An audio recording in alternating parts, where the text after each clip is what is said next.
Pressure है जो कि बिल्ड किया गया है।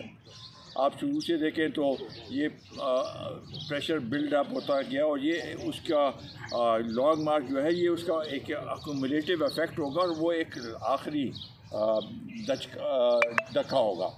तो प्रेशर है हुकूमत पे। अगर आप देखें तो इमरान खान और कोई काम तो नहीं कर रहा सिवाय तर्जमानों के हर दूसरे दिन मीटिंग और उनको डायरेक्शन देना कि ये बात करनी है और ये बात करनी है, और तो कोई हुकूमत और कोई काम तो नहीं कर रही है, ना कोई रिफॉर्म्स कर रही है।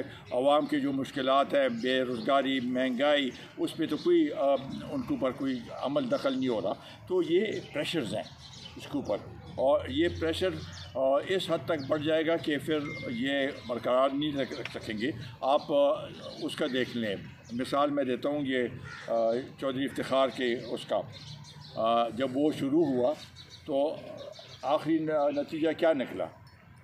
जिसने भी इंटरवीन किया, आखिरी नतीजा फ़ोन कॉल निकली। इसका मतलब है आपको फ़ोन कॉल का इंतज़ार है? नहीं, हमें फ़ोन कॉल का इंतज़ार नहीं है, लेकिन हालात ऐसे होंगे कि कोई तो उस कहेगा इसको कि भाई ये अब अनफ इज़ अनफ और नहीं हो सकता कुछ। ये कोई कौन होगा?